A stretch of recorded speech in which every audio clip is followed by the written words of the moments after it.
नमस्कार दोस्तों, स्वागत है आपका आपके अपने यूट्यूब चैनल गैलेक्टिक इंस्टीट्यूट में। और जैसा कि हमने आर्ट्स का नया बैच स्टार्ट किया है आज से, जिसमें हम क्लास 12 को सबसे पहले स्टार्ट कर रहे हैं। और 12th क्लास की, जैसा कि आपको दिख रहा होगा बोर्ड पे लिखा हुआ है, क्लास 12 की ज्योग्राफी। ठीक है, तो आज से हम ज्योग्राफी क्लास स्टार्ट करेंगे। और आज की ज्योग्राफी की क्लास में जो हम पहला टॉपिक पढ़ेंगे फर्स्ट चैप्टर का, वो है मानव भूगोल, प्रकृति और विशेष क्षेत्र के बारे में। ठीक है, इसके बारे में बेटा मानव भूगोल, प्रकृति और विशेष क्षेत्र के बारे में पढ़ेंगे। हम जानेंगे इस चैप्टर में कि क्या क्या इंपॉर्टेंस है, उसको देखकर हम इस टॉपिक को कवर करेंगे। चलिए देखो, मानव भूगोल की प्रकृति और विशेष क्षेत्र को जानने के लिए हमें पहले मानव भूगोल के बारे में समझना होगा। ठीक है, तो देखो जैसे कि यहाँ पे लिखा हुआ है मानव भूगोल का जनक। ठीक है, क्या लिखा हुआ है? मानव भूगोल का जनक। तो हमें पता होना चाहिए भूगोल पढ़ने से पहले कि जो मानव भूगोल आया, इसको लाने वाले कौन थे। ठीक है, जैसा कि आपने 11वीं क्लास में पढ़ा होगा, जो भूगोल है, भूगोल को लेकर आए थे एस्थोनिस। उन्होंने भूगोल की स्थापना की थी और फादर ऑफ ज्योग्राफी कहा जाता है उन्हें। ठीक है, उसी तरह जो मानव भूगोल है यानी ह्यूमन ज्योग्राफी जो है आपका, वो क्या है, तो उसके बारे में बताया था सबसे पहले किसने? रेडजेल ने। ठीक है, रेडजेल को हम मानव भूगोल का जनक या आधुनिक मानव भूगोल का जनक भी कहते हैं, यानी कि मॉडर्न ह्यूमन ज्योग्राफी का फादर भी रेडजेल को माना जाता है और मानव भूगोल का जनक भी रेडजेल को माना जाता है। ठीक है, तो आपको ये याद रखना है कि जो मानव भूगोल की शुरुआत हुई वो किनके द्वारा होती है? तो रेडजेल द्वारा होती है। इन्होंने एक पुस्तक लिखी थी जिनका नाम है एंथ्रोजियोग्राफिक्स। ठीक है, एंथ्रोजियोग्राफिक्स जो इनकी पुस्तक थी, उसमें इन्होंने मानव भूगोल के बारे में बताया। देखो इन्होंने क्या कहा, इन्होंने बोला मानव भूगोल के बारे में अपनी पुस्तक में इन्होंने कहा कि जो मानव भूगोल है, ठीक है, ये क्या कहते हैं कि जो मानव भूगोल है वह मनुष्य और पर्यावरण, ठीक है, यानी कि जो रेडजेल साहब है ये क्या कहते हैं कि जो मानव भूगोल है वो क्या है? मनुष्य और पर्यावरण के बीच अंतःक्रिया के बीच क्या है? ये अंतःक्रिया। ठीक है, यानी कि जो रेडजेल ने इन्होंने डेफिनेशन दी, परिभाषा दी मानव भूगोल की, और इन्होंने कहा कि जो मानव भूगोल है वो मनुष्य और पर्यावरण के बीच अंतःक्रिया का अध्ययन है। अंतःक्रिया का अध्ययन है। ठीक है, तो आपको ये याद रखना है कि जो मानव भूगोल की डेफिनेशन जो दी है वो किसने दी है?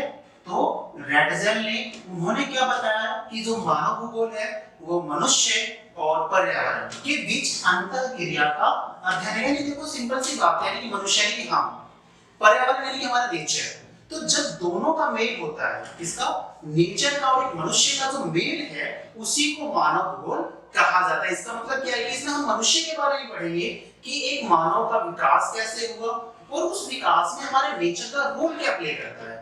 ठीक है, अगर हम डेवलप कर रहे हैं तो जो हमारा नेचर है, जो हमारी प्रकृति है, उसकी क्या भूमिका रही है मानव के विकास में। ठीक है, मानव के विकास से हमारा जो नेचर है वो कैसे इंपैक्ट करता है, जो हमारी प्रकृति है वो कैसे प्रभावित होती है। तो जब इन दोनों को मिलाकर पढ़ते हैं, इन दोनों को एक साथ पढ़ते हैं, तो वही मानव भूगोल कहलाता है। और ऐसे ही मानव भूगोल के ऊपर एक पुस्तक लिखी थी चार्ल्स डार्विन ने मानव भूगोल के लिए, ओरिजिन ऑफ स्पीशीज के बारे में। ठीक है, कि ओरिजिन ऑफ स्पीशीज है वो क्या है। ठीक है, तो ये चार्ल्स डार्विन की पुस्तक कई बार एग्जाम में आई है, एक नंबर में आपसे पूछ लिया जाता है कि चार्ल्स डार्विन ने कौन सी पुस्तक लिखी, तो ये आपको याद रखना है। ठीक है, तो ये था एक बेसिक कॉन्सेप्ट मानव भूगोल के बारे में। आई होप आपको क्लियर होगा। अगर क्लियर नहीं है तो आप मुझे कमेंट सेक्शन में कमेंट करके बता सकते हैं कि कोई डाउट है तो मैं उसको क्लियर कर दूंगा। ठीक है, तो देखो अब चैप्टर के बारे में से देखते हैं। चैप्टर में क्या लिखा हुआ है? मानव भूगोल, प्रकृति और विशेष क्षेत्र। अभी हमने पढ़ा मानव भूगोल, क्या पढ़ा? मानव भूगोल क्या है। अब देखते हैं इसका नेचर, जो इसकी प्रकृति है, और इसका विशेष क्षेत्र क्या है। ठीक है, तो इसके इंट्रोडक्शन की बात करूं तो मानव भूगोल की प्रकृति और विशेष क्षेत्र के बारे में। तो सबसे पहले मैं इसकी प्रकृति के बारे में बता दूं आप लोगों को। देखो क्या है कि जो मानव भूगोल की प्रकृति प्रकृति का मतलब होता है कि जो मानव भूगोल आया तो उसका नेचर कैसा था, वो दिखने में कैसा था, या उसको किस आइडियोलॉजी के तहत, किस अप्रोचेस के तहत हमने पढ़ना शुरू किया। तो देखो मानव भूगोल के जब हम नेचर की बात करेंगे तो हमें यहाँ पे तीन चीजें दिखाई देगी। पहली, मानव का प्रकृतिकरण। ठीक है, क्या चीजें दिखाई देगी इसमें? हमें तीन चीजें दिखाई देगी। जब हम मानव भूगोल की नेचर की बात करेंगे तो हमें तीन एस्पेक्ट्स दिखाई देंगे, तीन अप्रोचेस दिखाई देंगी या तीन उपागम दिखाई देंगे। वो कौन से? जिससे हम मानव भूगोल के बारे में पढ़ सके, यानी कि हम ये जान सके कि जो मनुष्य है, जो धरातल पर रहता है, पृथ्वी पर रहता है, उसका संबंध पर्यावरण से कैसा है, हमारे नेचर से क्या संबंध है। अगर मनुष्य कोई एक्टिविटीज कर रहा है तो उससे क्या पर्यावरण को कोई प्रभाव पड़ता है या नहीं पड़ता, तो उसके बारे में हम देखेंगे। तो इसके लिए हमें तीन एस्पेक्ट्स को समझना पड़ेगा। उसमें पहला एस्पेक्ट है मानव का प्रकृतिकरण। और मानव का प्रकृतिकरण का मतलब ये है, इसको हम एक और विचारधारा के नाम से जानते हैं, इसको हम जानते हैं नियतिवाद या निश्चयवाद। क्या बोलते हैं हम इसको? नियतिवाद या निश्चयवाद के नाम से इसको जाना जाता है। दूसरी जो विचारधारा है, दूसरा जो नेचर है इसका, मानव भूगोल का, वो है प्रकृति का मानवीकरण। ठीक है, जो दूसरा है, दूसरा एस्पेक्ट है, वो क्या है आपका? प्रकृति का मानवीकरण। देखो प्रकृति का मानवीकरण क्या है, इसको एक और नाम दिया जाता है, इसको बोला जाता है संभववाद। क्या बोला जाता है इसे? संभववाद। ठीक है, तो ये दो एस्पेक्ट्स बताए मैंने अभी आपको कि मानव भूगोल के नेचर को समझने के लिए हमें तीन एस्पेक्ट्स पढ़ने पड़ेंगे, तीन अप्रोचेस पढ़ने पड़ेंगे। वो क्या है? तो देखो क्या होता है कि जब हम किसी चीज के बारे में जानना चाहते हैं तो कोई ना कोई हमें आइडिया चाहिए होता है, कोई ना कोई ऐसे विचार चाहिए होते हैं या ऐसी आइडियोलॉजी चाहिए होती है ताकि हम उसके बारे में जान सकें। और ये कब जान पाएंगे? जब हम उनके उपागमों, उनके नेचर्स को पढ़ेंगे। तो इसके दो नेचर्स आपके सामने हैं, मानव का प्रकृतिकरण जिसको हम क्या नाम देते हैं? निश्चयवाद। दूसरा प्रकृति का मानवीकरण जिसको हम क्या नाम देते हैं? संभववाद। देखो ये टाइम टू टाइम, यानी कि पहले निश्चयवाद आया, फिर संभववाद आया, और उसके बाद एक और विचारधारा या एक और उपागम का आगमन होता है जिससे हम इसके नेचर को समझ सकते हैं। उसको कहते हैं, जो तीसरा एस्पेक्ट है हमारा, वो आता है आपका नव निश्चयवाद। नव निश्चयवाद। ठीक है, तो ये तीन एस्पेक्ट्स हैं जो हमें पढ़ने हैं। एक, मानव का प्रकृतिकरण क्या है, दूसरा प्रकृति का मानवीकरण कैसे होता है, और तीसरा जो नव निश्चयवाद है, इसकी अवधारणा या इसकी विचारधारा क्या है। पूरे चैप्टर के अंदर जो हमारा ये पूरा चैप्टर है वो केवल इन तीन विचारधाराओं पर ही टिका हुआ है। ये तीन विचारधाराओं को अगर आपने समझ लिया तो आपका ये चैप्टर समझ आ जाएगा। ठीक है, तो ये बेसिक इंट्रोडक्शन था आपका इस चैप्टर का। जैसे कि मैंने बताया, मानव भूगोल किसने दिया? तो मानव भूगोल किसने दिया? रैटजेल ने। इसका नेचर क्या है? तो हमने देखा इसके तीन नेचर हैं जो हमें पढ़ने हैं, मानव का प्रकृतिकरण, प्रकृति का मानवीकरण और नव निश्चयवाद। अब हमारा एक टॉपिक और इसमें रहता है चैप्टर की स्टार्टिंग का, इंट्रोडक्शन का, वो है विषय क्षेत्र। कि जो मानव भूगोल है उसका विषय क्षेत्र क्या है। देखो विषय क्षेत्र का मतलब होता है एरिया। अगर हम किसी चीज को पढ़ रहे हैं तो उसका दायरा कितना हो सकता है, वो कितनी चीजें हमें उसके अंदर पढ़नी पड़ सकती है, उसके एरिया कौन कौन से हैं, उसके क्षेत्र कौन कौन से हैं, ये भी जानना पड़ता है। तो देखो मानव भूगोल के कई सारे क्षेत्र हैं, ठीक है, जिसमें से कुछ बेसिक क्षेत्र में बताता हूँ आपको यहाँ पे। ठीक है, तीन बेसिक क्षेत्र आप बेसिकली याद रख सकते हो, है तो बहुत सारे। ठीक है, तो बेसिक आपको यहाँ पे क्या पढ़ना होगा? मानव भूगोल का जो विषय क्षेत्र है उसमें आता है आपका आर्थिक भूगोल। क्या आता है आपका? आर्थिक भूगोल। ठीक है, इसके अलावा आता है आपका सामाजिक भूगोल। सामाजिक भूगोल। ठीक है, इसके अलावा आता है आपका जनसंख्या भूगोल।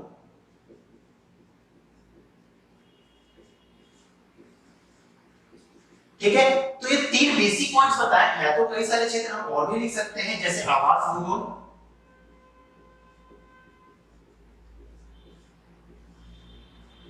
ठीक है, तो देखो कई सारे लिख सकते हैं, आवास भूगोल हो गया, आर्थिक भूगोल हो गया, सामाजिक भूगोल हो गया, जनसंख्या भूगोल हो गया, या और भी लिख सकते हैं हम, जैसे भौतिक भूगोल। जीव भूगोल,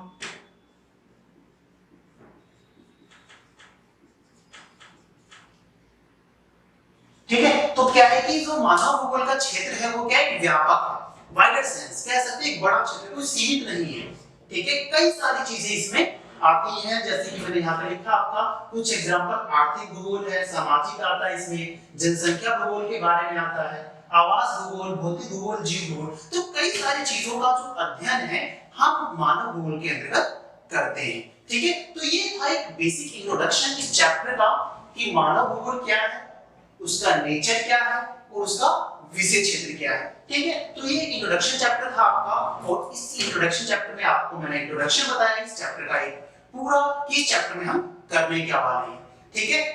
इस चैप्टर में हम इतनी चीजें पढ़ेंगे वन बाय वन, ठीक है। तो बाकी जो है स्टार्ट करते हैं हम सबसे पहले टॉपिक से, मानव के प्रकृतिकरण से, ठीक है। तो इस वीडियो में हम जो है मानव का प्रकृतिकरण के बारे में पढ़ेंगे, ठीक है। तो देखो पहला जो है मानव का प्रकृतिकरण वो क्या है, ठीक है, उसके बारे में हम पढ़ेंगे, ठीक है। तो देखो हमने अभी पढ़ा था कि जो मानव भूगोल है, तो उसमें हमने तीन टॉपिक्स देखे थे, जो तीन प्रकृति है इसकी, जिसमें एक था मानव का प्रकृतिकरण, उसके बारे में डिस्कस करेंगे, ठीक है। देखो मानव का प्रकृतिकरण है क्या, तो यहाँ पे आपको देखा मिल रहा होगा कि मानव का प्रकृतिकरण लिखा हुआ है। अभी कोई होता क्या है, एक सिंपल सी बात समझो, देखो यहाँ पे वर्ड को समझने की कोशिश करो, मानव का प्रकृतिकरण, यानी कि जो अगर मैं बिल्कुल सिंपल के से अर्थ की बात करूं, तो मानव का प्रकृतिकरण का मतलब है मनुष्य का प्रकृति पर निर्भरता, ठीक है। एक बेसिक सी बात है, मानव का प्रकृतिकरण का मतलब क्या है कि जो मनुष्य है ना, यानी हम क्या है, अपने नेचर के ऊपर डिपेंड है, और यही धारणा मानव का प्रकृतिकरण कहलाती है। क्या कहलाती है, निश्चित है, क्या निश्चित है कि जो मनुष्य है ना निश्चित है, यानी निश्चयवाद क्यों बोलते हैं हम इसको, इसीलिए बोलते हैं, क्यों, क्योंकि कहता है निश्चित है कि जो मनुष्य है वो प्रकृति पर निर्भर है, ये निश्चित है, ठीक है। और इसीलिए इसको प्रकृति का मानवीकरण कहा गया। बेसिक की बात है कि मनुष्य जो है वो प्रकृति पे डिपेंड है, प्रकृति पे ही आधारित है, उस पर निर्भर है, और इसीलिए इस विचारधारा ने क्या कहा, इसने कहा कि जो नेचर है ना वो सभी मानव क्रियाकलापों को नियंत्रित करता है। क्या कहता है ये कि जो प्रकृति है वो हर एक तरह की गतिविधियां, चाहे हम कुछ भी कर रहे हो, सारी गतिविधियां जो है हमारे प्रकृति से, हमारे नेचर से कंट्रोल होती है, ठीक है। क्या होती है कि जितनी भी गतिविधियां हम करते हैं अपने पृथ्वी पर, वो सारी गतिविधियां कौन कंट्रोल करता है, प्रकृति करती है, ठीक है। उसी प्रकार इसीलिए इसने क्या कहा, जो नेचर है, इसने कहा कि मानव जो है ना वो निष्क्रिय कारक है, निठल्ला है, निष्क्रिय, निकम्मा है, ठीक है, कुछ नहीं कर सकता। जो मनुष्य है वो प्रकृति का गुलाम बन के रहेगा, लेकिन प्रकृति को कुछ भी नहीं कर सकता। ऐसा मानना किसका था, निश्चयवाद का। किसका था, निश्चयवाद। ये मैं नहीं कह रहा, हमारे पास तो है पावर कि हम चाहे तो जहां ठंड है वहां पे हम हीटर का यूज करके वहां पे गर्मी कर सकते हैं, तो हम प्रकृति को अपने तहत कंट्रोल कर सकते हैं। लेकिन जो इसके सपोर्टर्स थे वो कहते हैं नहीं, ऐसा नहीं होता। ऐसा क्यों कहते हैं, कौन से सपोर्टर्स हैं, तो देखो रैटजेल, रीडर और कांट इसके सपोर्टर्स हैं इस विचारधारा के, निश्चयवाद के। कौन, रैटजेल, रीडर और कांट। ये कहते हैं कि मनुष्य जो है ना वो निष्क्रिय कारक है, निठल्ला है, वो कुछ भी नहीं कर सकता, ऐसा इनका मानना था। और इसी का मनुष्य डरता है, किससे, प्रकृति से। किससे डरता है, अपनी प्रकृति से जो है मनुष्य डरता है। और इसीलिए क्या कहता है कि जो मनुष्य है वो प्रकृति का गुलाम है। मनुष्य क्या है, प्रकृति का गुलाम है, ठीक है। अब ये क्यों कहा गया कि मनुष्य प्रकृति का गुलाम है, क्यों, क्योंकि मनुष्य डरता है अपने नेचर से, और इसीलिए मनुष्य क्या करता है, प्रकृति की पूजा। क्या करता है, प्रकृति की पूजा। आपने देखा होगा कि हमारे समाज में पीपल, नीम के वृक्ष को पूजा जाता है। क्यों, क्योंकि मनुष्य पहले, हमारे टाइम पे, पहले के समय में हम ये देखते थे कि जो लोग होते थे, चाहे वो गांव हो, शहर हो, हर जगह लोग क्या करते थे, नीम के पेड़ को, पीपल के पेड़ को पूजते थे, उसकी पूजा अर्चना करते थे, ठीक है। ऐसा होना कि वहां पे क्यों करते थे, उसके पीछे रीजन था। क्या रीजन था, उनको डर था कि उस पेड़ को कोई काटेगा, क्योंकि जिसकी हम पूजा करते हैं उसको काटने नहीं देते, ठीक है। और मनुष्य को डर था कि अगर पेड़ कटने लगेंगे तो कई सारी तबाही आ जाएगी, जो नेचर है वो कई सारी तबाहियां ला देगा। इसीलिए मनुष्य क्या करता था, उसे डरता था, उसकी पूजा करता था। इसीलिए उन्होंने कहा कि मनुष्य जो है प्रकृति का गुलाम है और प्रकृति की पूजा करता है, वो एक निष्क्रिय कारक है और मनुष्य जैसा भी आचरण करता है, मनुष्य का आचरण पर्यावरण को प्रभावित करता है या पर्यावरण से प्रभावित होता है। अगर हम कोई भी एक्टिविटीज कर रहे हैं, वो सारी गतिविधियां हमारे पर्यावरण से प्रभावित है। चाहे कोई काम कर रहे हो, ठीक है, या हम कोई डिसीजन ले रहे हो, सारे निर्णय, आचरण, गतिविधियां, क्रिया, हर तरह की एक एक गतिविधियां जो है वो हमारी नेचर से प्रभावित होती है। ठीक है, तो इसी के मानव का प्रकृतिकरण को हम निश्चयवाद कहते हैं। ठीक है, तो देखिए इसकी सिंपल सी डेफिनेशन है, क्या है, तो ये बोला गया है कि आदि मानव समाज और प्रकृति के प्रबल शक्ति के बीच इस प्रकार की अंतःक्रिया को निश्चयवाद कहा जाता है। आदि मानव का मतलब है कि जो मनुष्य है, पहले का समाज जो था, उसमें और नेचर में जो एक शक्ति है, प्रबल शक्ति है, उनके बीच जो अनोन क्रिया होती है, उसी को हम निश्चयवाद कहते हैं। और यही मानव भूगोल की पहली डेफिनेशन थी और इसीलिए मानव भूगोल को हम रेडजेफ के नाम से जानते हैं। ठीक है, क्योंकि इन्होंने ही मानव भूगोल की पहली डेफिनेशन दी थी। आई होप आपको ये कॉन्सेप्ट समझ में आया होगा। अगर समझ में आया है तो वीडियो को लाइक, शेयर और सब्सक्राइब करें, ज्यादा से ज्यादा लाइक करें ताकि हम मोटिवेट हो और आपके लिए अच्छी से अच्छी वीडियो लेकर आए। ठीक है, तो ये था आपका बेसिक कॉन्सेप्ट किसका, मानव भूगोल का। ठीक है, अगर कोई प्रॉब्लम्स होती है तो आप कमेंट करके बता सकते हैं। ठीक है, आपको उस प्रॉब्लम्स को दूर किया जाएगा। मिलते हैं नेक्स्ट वीडियो में इसके सेकंड टॉपिक के साथ। तब तक के लिए जय हिंद, जय भारत।